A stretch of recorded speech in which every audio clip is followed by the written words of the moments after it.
Hey, everybody, I'm Sean Robinson, And I'm Carson Grubaugh. and we are Living the Line. And today we're going to be talking about a book that I first encountered many, many, many years ago. And Carson, you and I have discussed before the work of Shigeru Mizuki. Yeah, we looked at Tono Monogatari. Is that how you say that? Hmm. And I love the art in that one, but the stories were so oddly brief and like chopped up that I had a hard time reading it. I need to go back and just read it like one a day. So I was Right. really excited to come back to Mizuki and read other work of his that had a different format. I And would say Onward, this is, yeah, a yeah, fairly different format. yeah. This is much, and actually you can see I went and got like all of his stuff, pretty much the Guitaro and his Hitler and all of that. So I've experienced a wide range of what he does now. And this is definitely one of the better books for sure. Yeah, and so Shigeru Mizuki is a really interesting cartoonist. He actually only died a few years ago, unlike lots of his compatriots who started off in the industry, during the post-war period. Unlike those people, he was long-lived, and that's because he slept 10 hours a night. That's my it, dude. That's how I like to do it. it well documented him telling other cartoonists that they were crazy for for shirking sleep and basically saying like you're going to die early, you're going to kill yourself doing that. So you know Mizuki is definitely a survivor, which I think is a very admirable characteristic. So like Tono Monogatari that we were reading was made when he was in his 70s, I believe, in contrast to Onwards to Our Noble Deaths, which is what we're going to be talking about today, which is a work from 1973. And so I said that just real briefly there, post-war period. So Mizuki is a pretty interesting. Oh,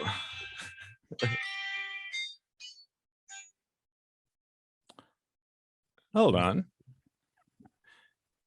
Mizuki's a pretty interesting character himself. His biography, in that he actually came to being a cartoonist fairly late. I think his first published manga work was when he was 33, and but he had worked pre-war as a sign storyteller artist. So he would like paint these, like signs, essentially hold them up and do like the type of street performance, essentially. So like a traveling, traveling sign a busker. I don't even know what you'd call it. There's not really A an sign equivalent. busker with his hat Right. out. He's like the dude spinning the sign out in front of the T-Mobile store. And people have made comparisons between that and the early manga, because if you think about it, you're responsible for an image and you're telling a story and you're holding up the image for the next thing. I mean, there's definitely some kind of connection there, but that's what he had done in this sort of pre-war period. And during the war, he actually lost his left arm during a bombing raid. Mm. And then during the war, as we'll find out when we're reading this, so Onwards to Our Noble Deaths is, I would say, semi autobiographical in that he used basically all of his war experiences and then created a semi-fictional narrative to sort of make it a little bit more potent. But the actual anecdotes that are present in there are things that he later recounted as truth, with a capital T, as opposed to in the book, which he gives it a sort of more crafted arc. We can talk about where it departs. But do you have sort of general impressions before we flip through about things that you were, you know, Yeah, I that mean, I could tell it was largely autobiographical, but he changes the names around, things like that. Yeah, it's still, he seems to really like episodic stuff. Like even when he's telling a longer narrative, he likes to focus on piecemeal things. Like his other book that I just read, the Nonanba, which is about like the woman who taught him about the yokai. That right? really works that way as well, where you check into like these 8-page chunks, but then it holds together. So I think that's a strategy. That works really well for him. And then the art, you know, like, I mean, we'll see that. But looking at this done in 73 and Tono Monogatari, you said, done much more recently, he's preserved the same team as well, it looks like, because there's guys, he has like his stipple guy and like his leaf guy and his crosshatch guy, and a lot of that same technique and look shows up. So that's impressive to me too, that there's a, whether he's switching out and training people or whether he's maintained the same team, it's an impressive consistency across a career, I think. Yeah, quite amazing. And the other sort of broad thing I want to look at while we're actually doing the flip through is sort of the question of genre, because I think that sort of American audiences have learned to take in, you know, you start off as manga as this foreign thing where it's all its own genre somehow, right? And everything is like part of the same thing somehow. But then sort of over time, people are like, oh, I really like stuff that comes from this time period or is this type of thing. And we start getting these ideas of genre that I think are firmer than they actually need to be.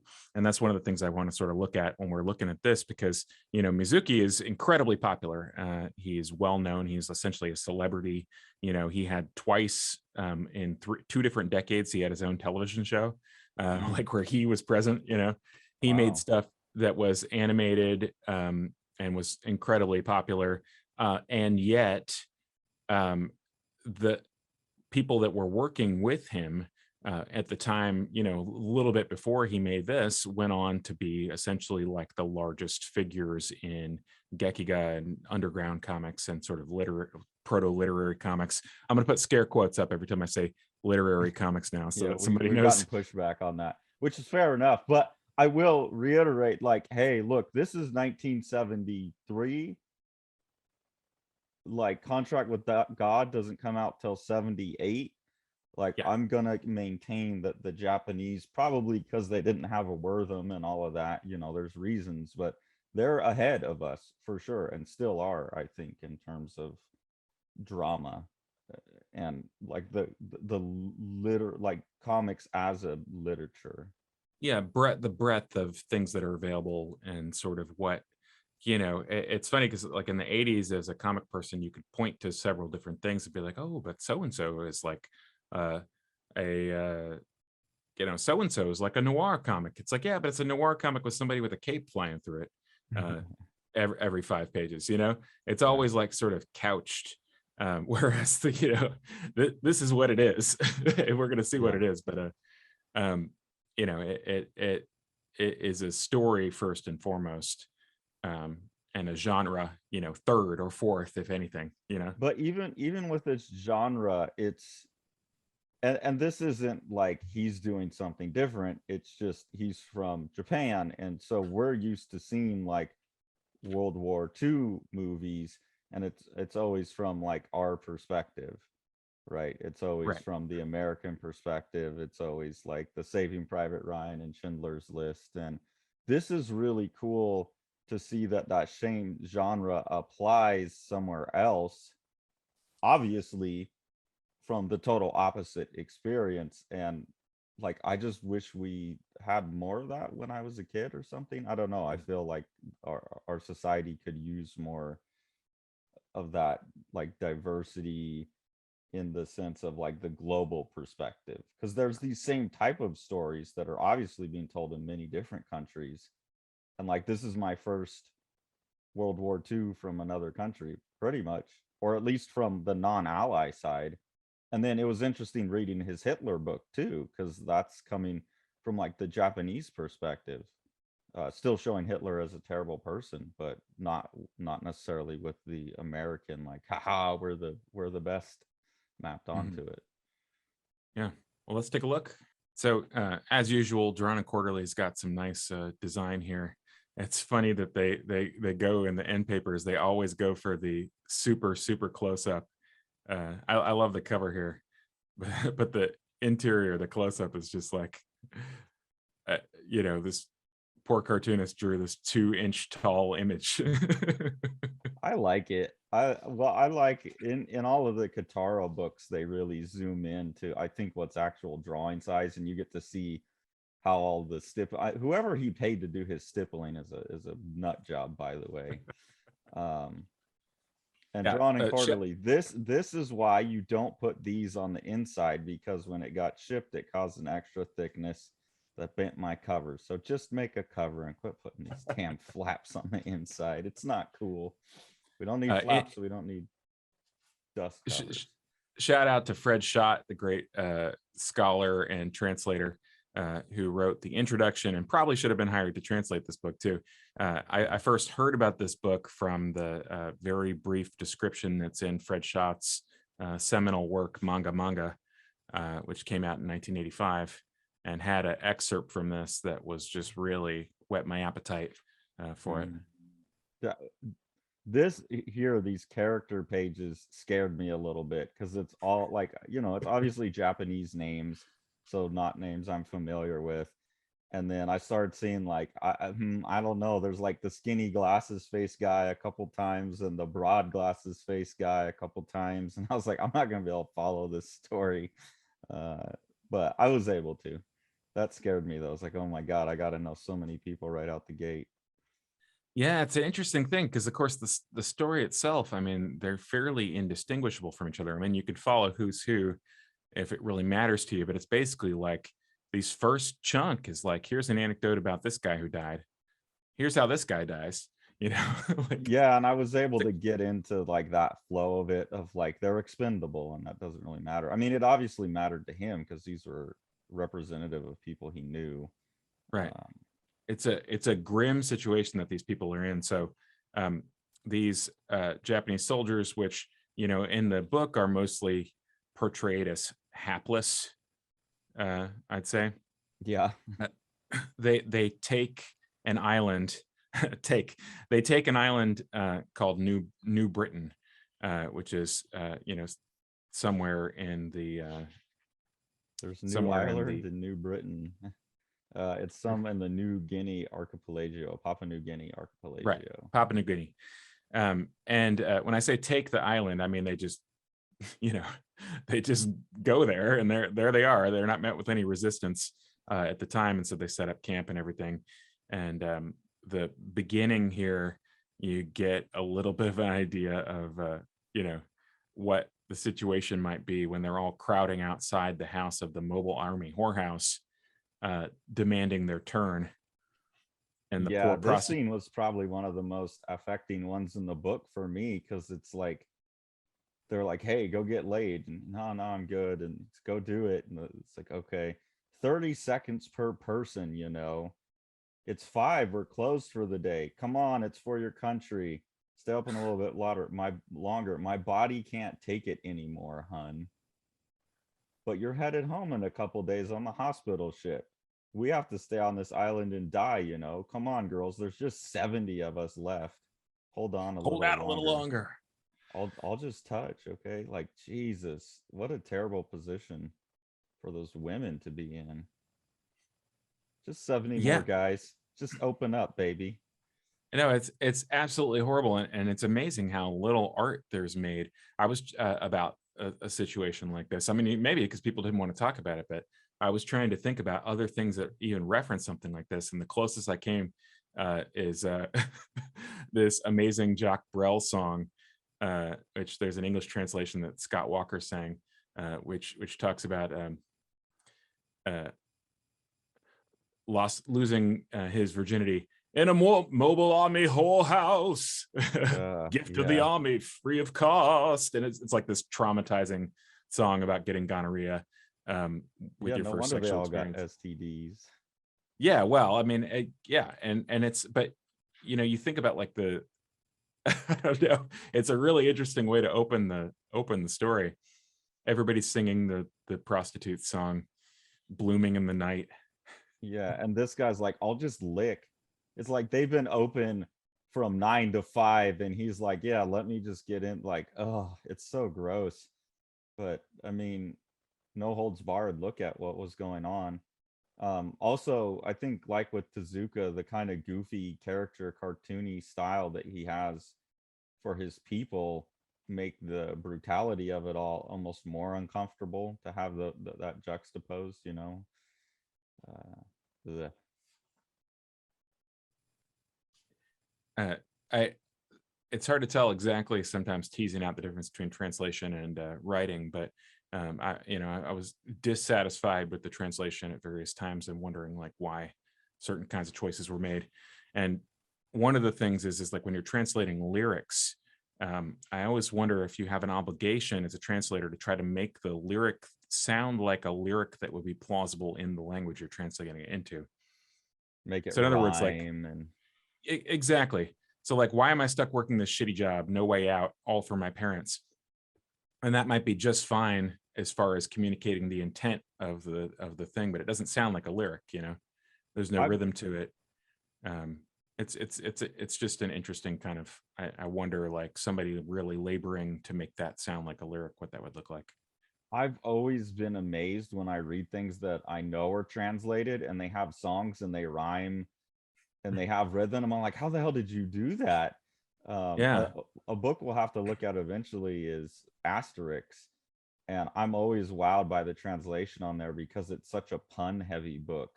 That always amazes me too when you're able to preserve a pun or a Yeah. play on language across a translation barrier. The Jacques Brel song I was talking about is exactly that same thing. You listen to the cover that's in English. It's called Next, Scott Walker Next, and it just sounds like English, you know. And if it wasn't Yeah. for referencing the French army, you wouldn't know it takes place in France, you know.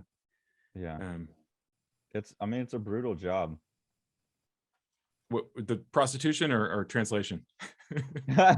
Well, I was referring to the translation with that comment, like, but prostitution way more so. Yeah, Um, Look at that spread. It just yeah. feels so hot and tropical to me. I don't know how they do that in black and white. It's amazing. They come back to these trees quite effectively at a later date. The trees Hmm. kind of get to be characters in a certain scene. Um, but this shot here is great, and we And get an just, idea of how heinous it is there. well, it's like Alabama. This is what it was like when I went to the dentist right now. By the way, I haven't had a stroke, everyone. I went and had some teeth in case you're looking at my face. This is Carson what is it was like. topically numb. Yeah, this is what it was like when I was driving. So I'm sure it's much more monsoony wherever this was, but this looks familiar. Uh, I really think I do have to wonder what his career would be without his background team. You know, because he's a good cartoonist, but looking at this front page where it's got all these characters on it, I realize he actually is kind of limited in the vocabulary of faces he does. Right. And when you take away the wow of the backgrounds, I kind of wonder. And then seeing that his team has been so consistent, like he knows that's a component of his presentation. And I'm curious if he set the standard for that style or not, because there's like variety like that. There's like this, which is obviously he gave someone a photograph Right. and copied it. And then there's other stuff where it feels more like this feels more cartooned, even though realistic. And so I'm wondering like just how that system worked in his studio. I know you won't have an answer, but Yeah, one of the comparisons I was comparing this to mentally when I was doing my reread is Leiji Matsumoto, who is another contemporary and also somebody who fought in the war. And Matsumoto has a sort of general bounciness to everything, and I think Matsumoto is probably the stronger, like pure cartoonist. Um, I mean, they're both incredible, but yeah. Matsumoto makes everything have this sort of bouncy, almost brush kind of line. And it's a very different, very interesting kind of look when you compare their war comics directly to each other. Um, it doesn't have the sort of background dislocation thing, which is kind of emphasized in this book with none of the characters, all of the people that are in uniform they don't have any kind of texture, visual texture or value applied to them or anything like that. I've tagged some stuff later in the book where there's a few panels where they do that and it actually works a lot better, I think, when there's some texture applied to them. Before we pass it, just another like showing the situation panel that really caught my eye. They're trying to eat this fruit that they find, and he's like, no, it's too bitter. And the guy asks him, if we die here, would you rather eat or fuck? I'd go for the pussy. I'd probably take the food. So Sean, I wanted to ask you, if you were about to die, you're on an island, food or sex? Food. Food. Yeah. Well, was I really about to die? Like, what are my odds? Like, I know you're yeah. in there such we're these this is me and you sitting here under this tree eating this nasty bitter fruit. Yeah, it's hard for me to tell because they just arrived, and so I don't know exactly what their mentality is. If I really thought I was going to die, I suppose the food is not really going to matter very much.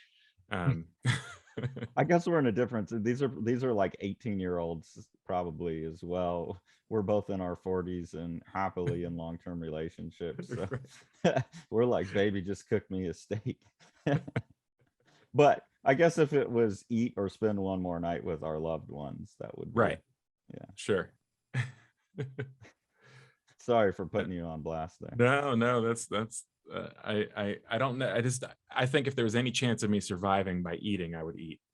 Yeah. And otherwise, if I thought it was truly desperate, the eating is not going to matter to me. Eating out a fuck another day. Exactly right. Survival, that's the important thing, man. Yeah. I just love is too. I love these panels with the hyper attuned to texture kind of panels and these figures mucking about across them. Yeah, and throughout all of his work, that's the thing that continues to stand out to me the most, is like it just makes me want to go draw textured stuff. Right. This is a wild story here, and given that they're true, like this one blows my mind, where they're trying to get fish to the shore and the guy sticks a fish in his mouth, and it must worm its way down his throat further or bite his tongue or something. Yeah, and this is actually one where I did a review of this book for the Comics Journal back in 2011, and I took issue with the way that this anecdote is presented in the book, and somebody popped into the comments and said, "Oh, he mentioned this in a Japanese interview. The fish had some kind of spikes on it or something that got lodged in there, and he died." Oh, okay. So, like, That was not clear to me. I thought, did it bite his tongue? Did it like get slippery? Why couldn't he just pull it back out? Yeah, imagine like a catfish or something like that. But yeah, it's funny that it's just this one little episodic thing, and then it passes right by. But you get the idea that these guys are just doomed, because death is like all around them. They're wading out in the water, and somebody's just gone. And somebody's like, "Well, did he desert?" And he's like, "No, I don't think so." And then they, find half of his body later. He just got there's pulled just under like by legs that wash up. Mm-hmm. His poor, okay. This is all stippled tone right here and hand stippled. There's no toothbrush spraying or tones or anything like that. He pays some poor person to stipple their ass off, and that person just loves it. Like they love stippling all these images. Yeah, Mr. Stipple only has to do one panel per like 15 or 20 pages. So all three of these, he's like, oh God, you gave me that one. Can I use some dry brush, man?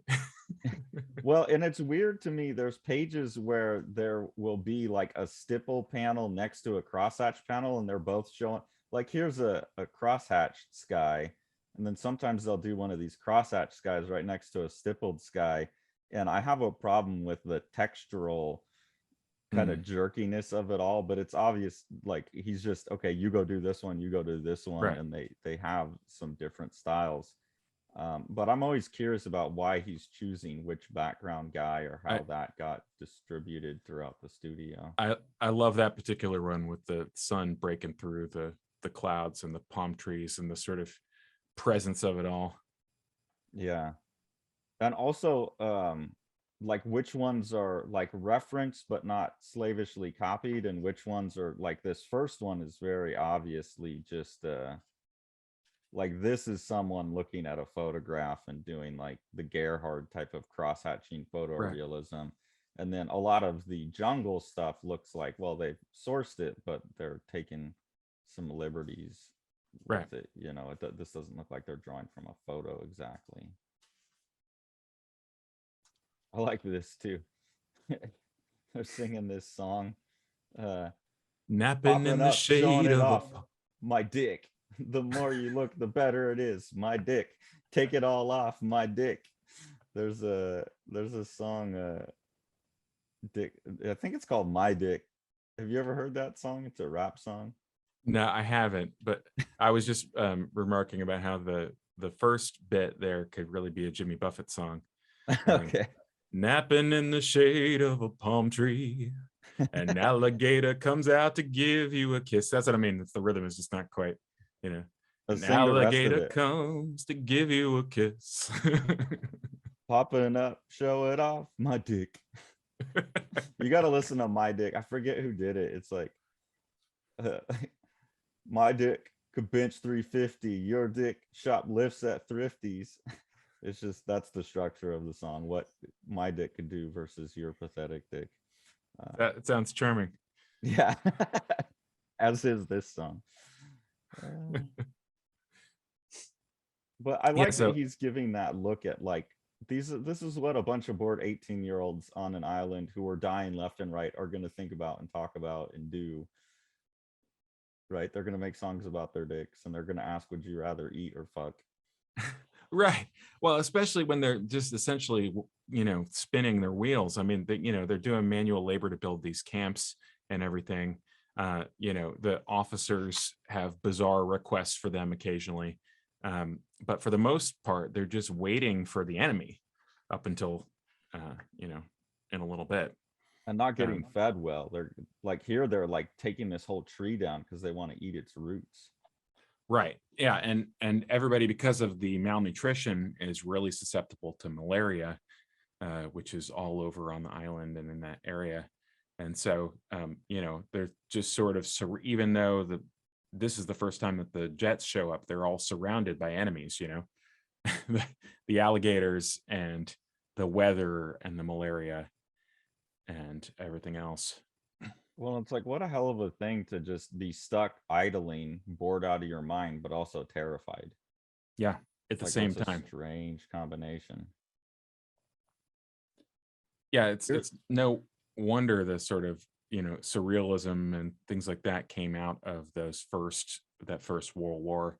And, the second was no different, just because of the surreal nature of it. You think about like all the surrealists coming out of World War One, and people would like dig a trench and then stay in the trench and then move like 5 feet forward after thousands of people died, and then they dig another trench. It's just like, what could be more surreal than being bored, simultaneously bored and thinking that you're going to die at any second? Yeah, logic would be totally upended. Here's the page where I was looking at. This is all very hatchy and this is very stipply, and they look very odd next to each other. Right. So I wonder about that. Here you're going to like a more misty, foggy look, and I get why you'd hand it over to your stipple guy, and then you get like this crisp, clear look. Here the transition works better for me.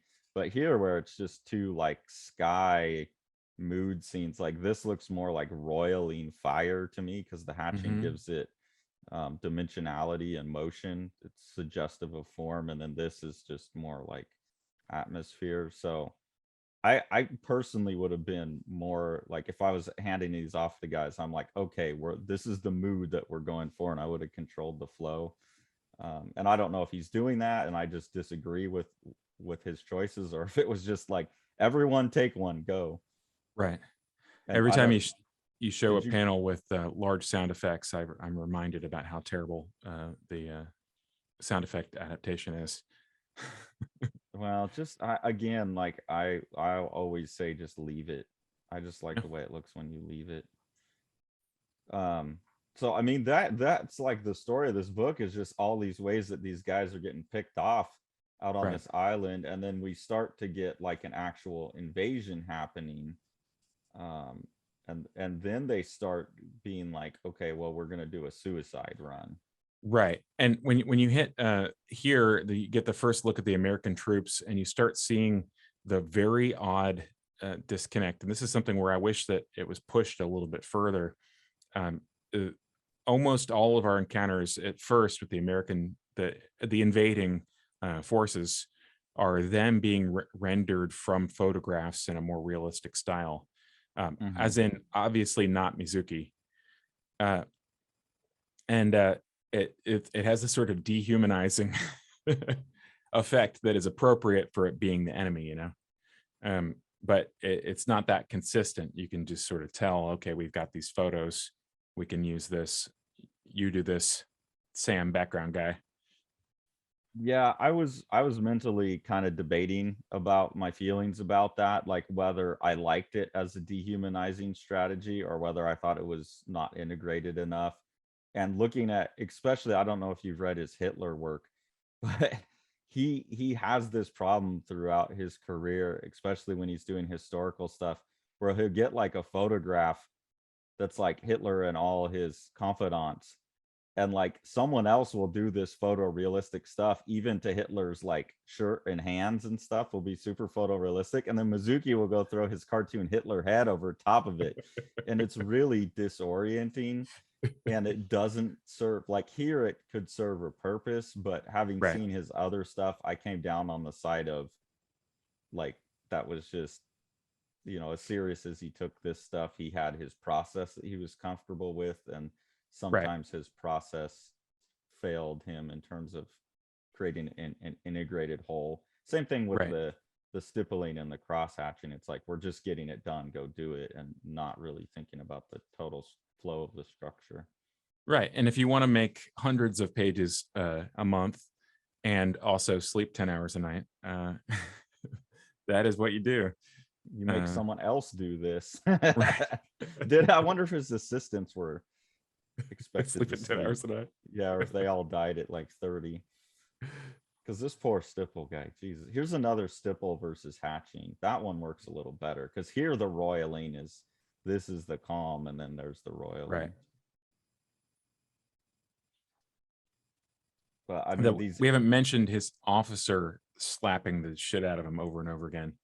yeah, The main character, that is, who is fairly hapless, and is just really like, I mean, he doesn't want to be here, and this one officer just, I mean, hits him over and over and over again, for basically anything that you can imagine. Uh, there's a really bizarre scene where he's asked to go to the officer tent. This is before they're actually fighting, and he's asked to quote unquote draw cards. Uh, mm-hmm. and I was actually fairly confused by that. I think it's an example of a translation falling down slightly, because drawing cards could mean several different things. But what it actually means in this case is they want him to draw playing cards so they can play. The officers are playing, some type of gambling game, and they want cards again. And the officer basically tells him to mark the back of the cards so he can read and win all the games. I was actually confused about that because that's what I thought he said at first. Yeah. And then what was actually happening there, I didn't think about the confusion about draw a card versus illustrate a card. They mean Right. illustrate. Yeah. I need you to Right. illustrate. I think because I went back and reread that, I thought, oh, that's tricky. He wanted him to make like subtle marks he could pay attention to. No, what Mhm. was actually happening there is he told him like, hey, do I have to redraw all of them, or do I just draw the ones that are damaged? And he said, no, you need to redraw all of them so there's not a distinct mark on the back and people can't. I think it was the opposite. Okay. It may Interesting. be, I don't, but I got caught up in that as well. So there was a bit of difficulty in Interesting. I didn't think about the draw versus illustrate choice Yeah, that though. just drove me nuts when I first read it. I was like, "What in the world?" He's gonna go be their dealer.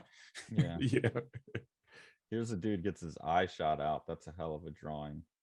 yeah, And interesting if you've read the Kataro, because Kataro's missing an eye, and right. his eye is his dad. Like there's this eye character that comes in and Yeah, out. So I I, his I was thinking about experience is that. like this. Mizuki, all of the experiences that we've seen so far, all these anecdotes actually happened to him. So essentially, this viewpoint character is Mizuki for a certain, it's not a flattering portrait of him, but and it makes you wonder about like all of his post-war success with these sort of playful, fun, but also horrible kinds of things. Um, the boy whose parents are dead but half alive in some type of form.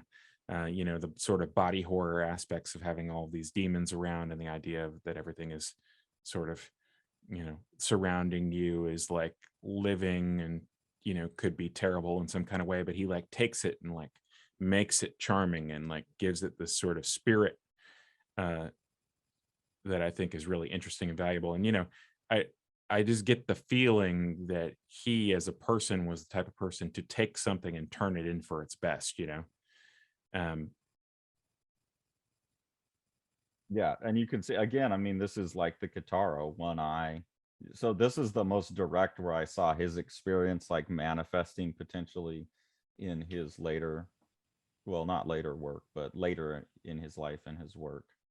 right. I just backgrounds, awesome backgrounds everywhere. Yeah, that And one is quite amazing. they're all just so good.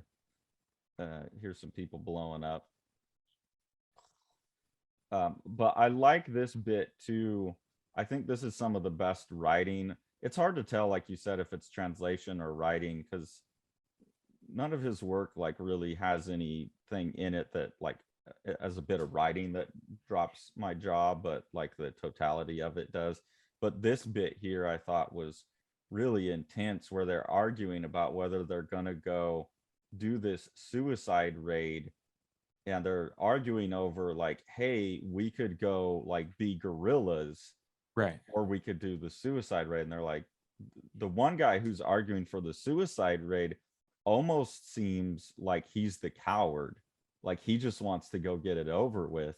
Yeah. And the heroic people are the gorilla people. And I thought that was really interesting with this idea of like the kamikaze and whatnot, is like it was seen as like this brave thing, but in a way it's more cowardly because you're just, Yeah, you're done. The pain, the suffering is over for you, right? Yeah, and these guys are quite rightly like telling their superior officer, like, no, like, why would we go kill ourselves? Like, we could survive out here for years. And he's like, well, what's survival? Like, yeah, his attitude about it is totally wrong. Um, at least from my admittedly biased like survivor perspective. I mean, for me, like Mizuki is admirable, like as a person who made it that far. He's a person who went through hell and he kept on trying to do the best thing that he could do in the face of it. The person who makes it that far despite all of the things that they went through is admirable. I remember being younger and not really seeing it that way. If you're into rock and roll or something, and you think like, oh, hey, so and so died before they could get old. But the further I've sort of gotten past that age, the less truthful that seems to me. yeah, yeah.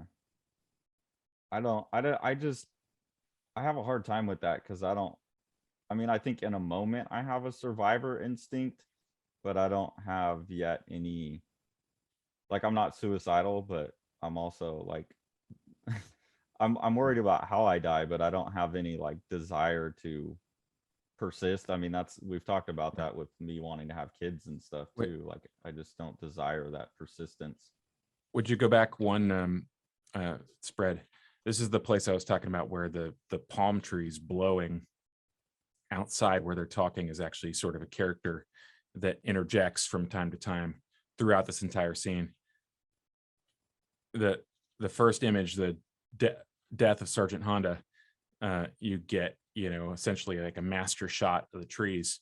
And if you look, even though there's like one paste up photocopy, they're all individually drawn each time, and the trees almost seem to be speaking and having some kind of commentary as they blow back and forth.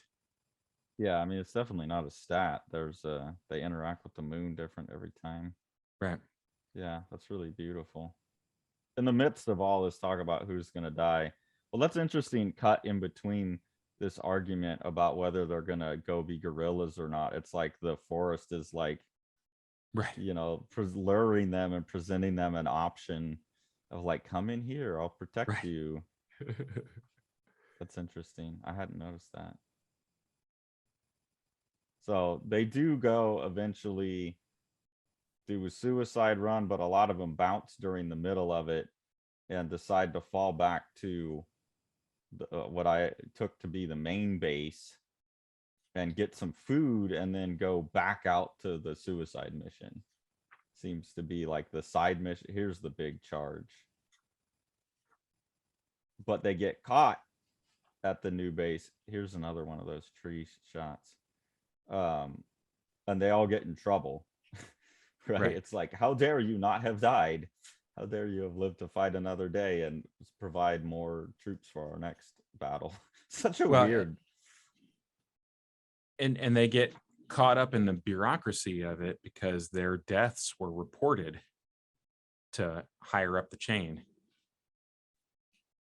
And so that's the sort of thing that really does them in. Well, but it's like, it should be like, okay, well, but we got more expendable people now. Like, but I just don't want to file the paperwork. And they do start thinking, okay, well, how are we going to use these guys since they're already dead?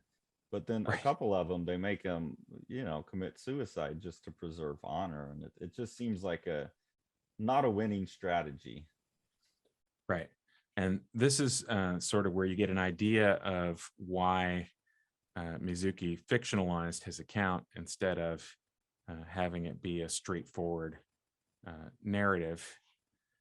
Because in real life, the real life experiences of Mizuki, if I'm remembered correctly, the actual deviation from reality is that Mizuki, after after surviving the attack, was overcome with malaria and was taken care of by some natives on Papua New Guinea. And so it took him weeks to recover. And by the time he was able to recover, everybody was dead. Like, this is like the war's pretty much over. They're talking about America's bombing Japan. Like that's another thing. Why are we going to go do this suicide run? I think that one colonel is like, you just want to go play guerrilla in the forest, but this is going to be over in a few weeks. Like, we have to make that last noble charge. And so there's this sense that the soldiers are trying to delay things, you know, because they feel like the end is coming, and that's ignoble from some of them. And here they're talking about just the bureaucracy of it. We can't very well plan strategies brimming with human emotion. And I thought that was that was maybe the most potent bit of writing in the book. In other countries, armies allow their soldiers to fight and be taken prisoner. Why is this not permitted in our army? It's because we must carry these senseless suicide charges. You shame your country. I only respect life. Quit being such a pansy. Do I sound like a pansy? You think I'm not a man? What the hell? Yeah, that's I only respect life. You know, that's the cry of the book, is like, you know, why not live? Yeah. Why are you in this horrible situation, you know? Here, this guy says, you have the audacity to be alive and you still look forward to seeing me. Like, how dare you? How dare you be alive, soldier? Right. Like, what? No, good. You came back. Now we can live to fight another day. So that's the kind of like foreign view of the military that was nice. You know, it's like, I don't think I can bear to watch another World War II movie or something, but this is like, oh, good. Okay, I see some of the other side. Well, and you see just everybody is human beings, and that doesn't mean that everybody is like noble or everybody is admirable or everybody is anything. They're just human, you know, and they're just the same as the people on the other side. It's just that their particular set of social foibles or whatever are different than the people on the other side, and they're put in conflict with each other. Yeah, none of them want to be out there. Like, for the most part, it's like a bunch of young kids who have either been whipped up into some frenzy or just been drafted and forced into it. Like they all are miserable. Um, and when they talk about the enemy, it's just that it's a dehumanized enemy. Right. And we could get this same book from the other side, and it would be the enemy with a bunch of miserable American soldiers. Right. They do at some point raid an American base, and they're talking about look how much more well fed they are. Right. This is an example right here that the dead being depicted in the photorealistic style. I got this slight feeling of like there was a missed opportunity to just make it really thematically driven home. Yeah. Sorry, go ahead. If essentially the enemy and the dead were like part of the texture of the background, but it just doesn't quite line up that way. And one of the things that I think is a slight like falling down of the book is it's just not quite as integrated with the art. The visual side of it is not quite as integrated with the story, which is quite amazing. Yeah, and there are like like I keep saying, there's too many different rendering styles, but they don't ever come together. Like there's never stippling in one of these panels or cross-hatching in one of these. And then here, the guy who does the really nice foresty backgrounds is kind of overly rendering on the people, overly cross-hatchy. So some of their strengths, some of their weaknesses as artists start to show. Like they're not doing the one thing that they do all the time that they're strong at. They're all of a sudden drawing a person. And Right. especially when you have the context of like, this is what people look like. It's not their bad drawings of people, it's just not as good as the nature drawings. Yeah.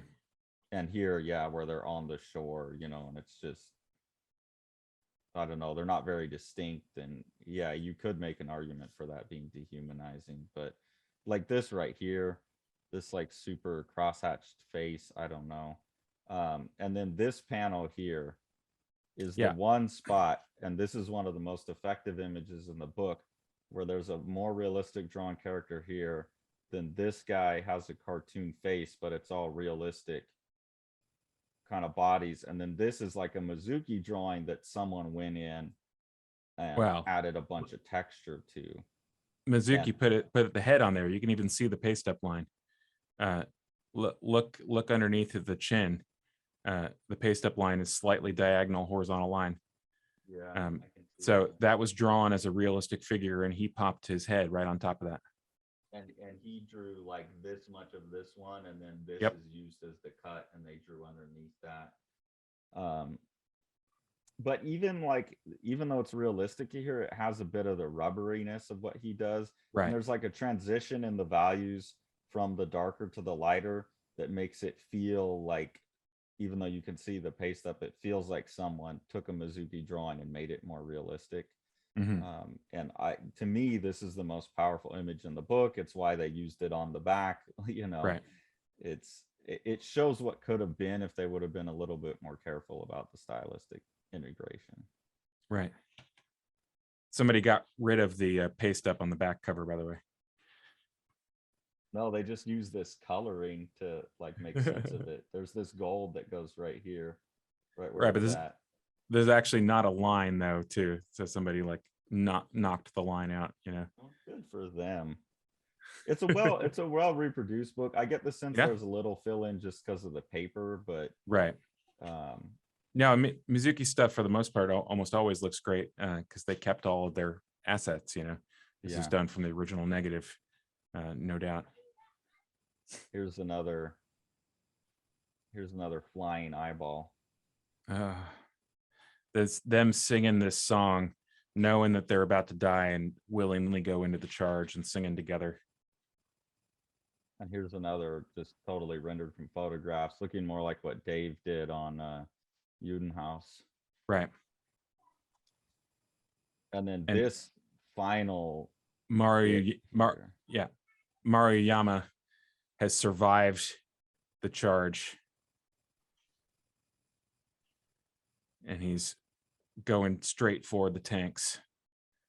So we Well, followed this guy for 350 pages and seen him illustrate playing cards, and we've seen him watch friends die, and we've seen him like grumble about how hungry he is, and wonder about getting malaria, and here he is just dragging himself down the beach. and again, the integration of like rendering on top of his art with like these, I mean, the explosion like obviously bruised and battered his face, and like I don't know, I just feel like if he had more rendering on his characters throughout, it could look better. But also the fact that there wasn't any throughout the book, when you get to this, all of a sudden it's just such a horrific image of Right. his messed up lips, and as he wanders forward and gets shot and falls over, it's just really potent. But then you fall back to like, it's not him, it's just random Right. photographs that they've illustrated. And that's the moment that I just thought, like, this is what, this is the sort of underlying metaphor that would have been possible.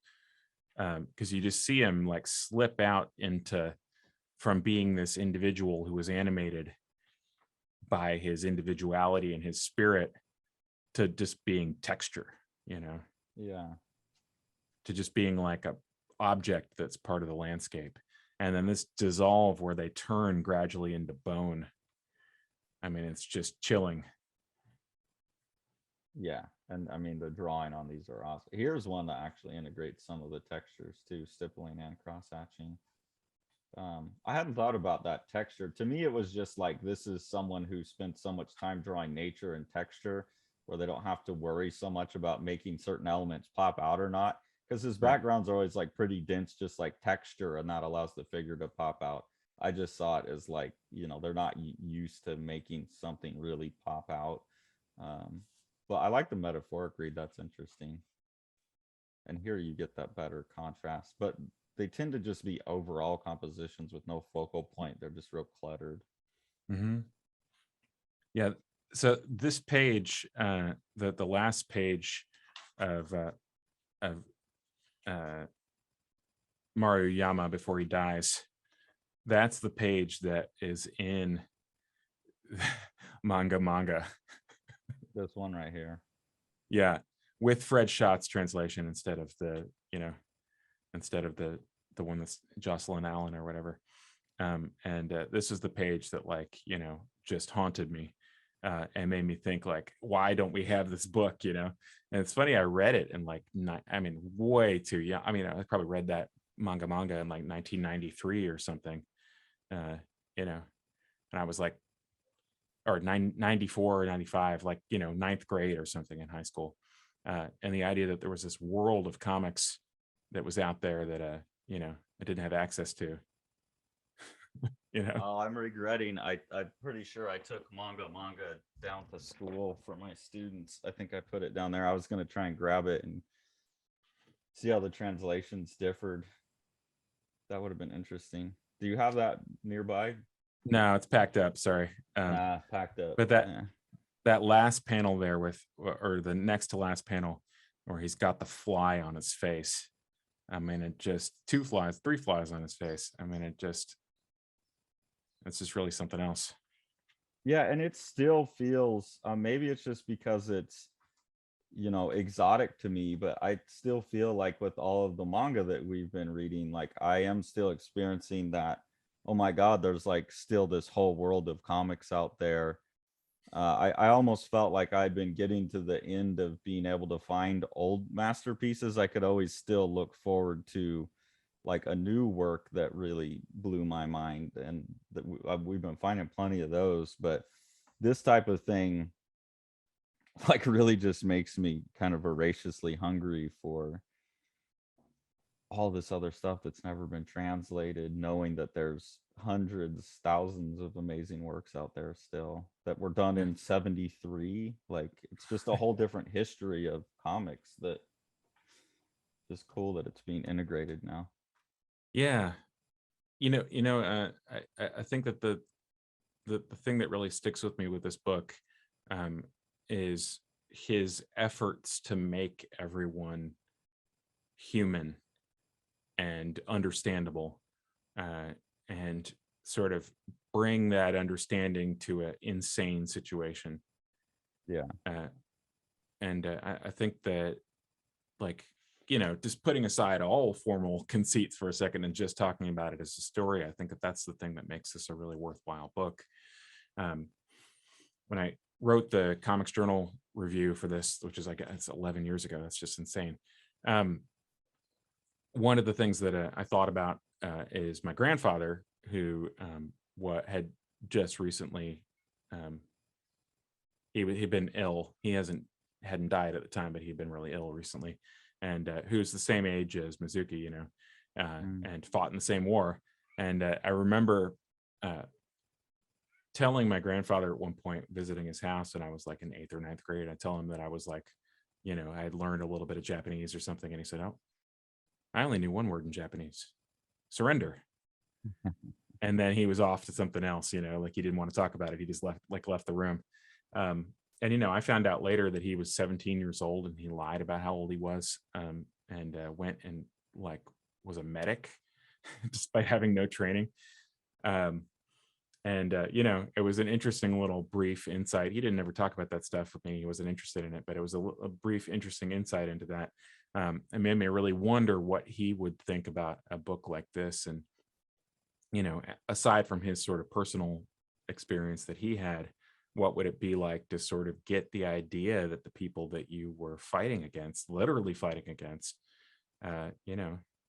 were just as scared and helpless, as you were in some situations, or in some environments, and that the structures they had were just as insane.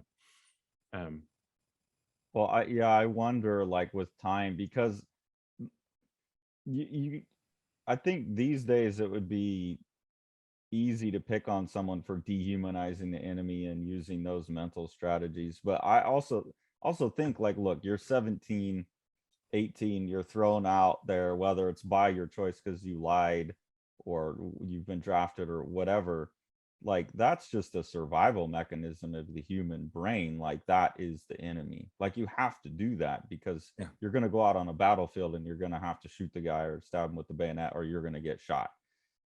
And I think a lot of that hatred persisted afterwards. It would be interesting to see someone like your grandfather, could he even be receptive to this, or is it just that no, the dirty enemy? A lot of those guys kind of keep that because too many of their friends got all this same stuff happened to them. So yeah, it would be interesting. And in terms of crazy strategies and broken systems, the other takeaway I had from the book is these guys were you got Nazi rolling through Europe and the Holocaust and all of the camps and everything, and then you got these poor fucks fighting over some barely populated island for some bizarre strategic what was actually, why were they even down there? What was going on down there? That was a good launching site or something. Yeah, or territorial ambitions of the Japanese government. Some combination of the two. But I guess the takeaway from the book is that the people who were there were so disconnected from it that they wouldn't have been able to describe that to you themselves. Oh no, not at all. They're just well, we're putting up a hut and we've only had one rice cake today, and that's not enough calories to put up a hut with. Right. That's all they cared about. That's why it's dude, I've never, I'm a virgin, I'm 18, but I'd rather have a meal right now than get laid before I die. Yeah. That kind of stuff is brutal. So I'm glad we came back to Mizuki. I mean, I'm glad I got all of his stuff, but his historical stuff I think is a lot better. The Kataro stuff is fun, but it's a dip in, read one of them, dip out, and then forget it, admire the art. But this one and the Hitler one especially, I found to be particularly good. And I know Drawn and Quarterly is re-releasing his History of Japan this year. And I'm looking forward to those because I do like his historical work. I think the best for sure. Yeah, and stunning art by Mizuki Pro. a team of people. And I always love his figures. I think that they're really expressive and communicative. But I think that you're right that this book is less so than others because of the sort of environment. He's not able to differentiate them in some of the ways that he would normally use. If you read like Kitara or whatever, you know, somebody's got a different kind of outfit or they have a crazy hairstyle. You know, obviously those things are not available to him when everybody's wearing the same uniform. Yeah, him in particular does best with the yokai. Like, I mean, that's what he's popular for good Right. reason. Like, he's got all these rubbery monster designs that work real well. But with people, he seems to have a little bit of like, you know, 4 or 5 go-tos. And that shows up in the Hitler book too a little bit. But as a writer and as a totality, I quite like I guess the Mizuki Pro team Right. best when they're working on historical stuff. Yeah. Yeah. And so if you guys like, you know, like this and want to see sort of one of his assistants done well, you should definitely also pick up the Suge books. Suge worked for him in the late 60s, mid to late 60s. And that was sort of, you know, his like personal renaissance that led to sort of him blooming and making his own kind of stuff. And so if you read the first 2 books in the new Drawn Quarterly Suge series, like The Swamp and Red Flowers, you'll get to see some of the stuff that he was doing at the same time that he was working for Mizuki Pro. I don't actually know if any of the stuff that he worked on has been translated, but I'd like to look at a timeline and see. I'd be curious to see that. You can see a little bit of overlap in some of his short stories. It's like, oh, it's that girl. You know, and the backgrounds too, for sure. Like the approach to backgrounds. right. It'd probably be hard to tell because he's like did this panel here and that background there, and you know, I don't know. He wasn't the stippling guy, but you know. No. Stippling guy probably didn't have any fingers. Stippling guy got a nib, you know, right on the end. It just kind of he just like, yeah, that poor fellow. And if you want to see another historical based book with a lot of crazy cross hatching and well, I guess there's a little bit of stippling, a lot of rendering, make sure that you go get the. Can you sing that song that you guys put on Instagram? Dun, dun. The now officially Eisner nominated in Best Reality Based Work, which Mizuki could have put his book in as well. The Strange Death of Alex Raymond. Very happy with that nomination. Very, very appreciative of that. And then Sean, you got some other manga of your own coming forward. Yeah, and so while you're watching this, most likely the Kickstarter for Plaza will be live. Plaza by Yokoyama Yuichi is a very, very different kind of exciting book, but it's also a super exciting book and also very, very singular and one of a kind. So take a look at that. And you know, if you like a copy, now's the time. There's no time like the present. This goes up before or after the Kickstarter, you can pre-order it on Living the Line website. Yeah, no, you can get it from the Kickstarter. So we just got links to the pre-campaign up right now at this moment that we're talking, but it should be live within the next few days. And if this goes up afterwards, then you'll still be able to get you'll be able to do it somehow. Okay. It'll be available somewhere. Okay. Definitely on the website, the Amazons, all those places. Yep. All right. Well, I'm looking forward to it. Awesome. Me too. I'm looking forward to the whole new lineup. So if you guys take a look at livingthelinebooks.com, you can see some previews of what's coming up. And thanks for talking onwards towards our noble deaths with me. Yeah, it was awesome. Thank you. Make sure to like, smash that subscribe button, and ring that bell.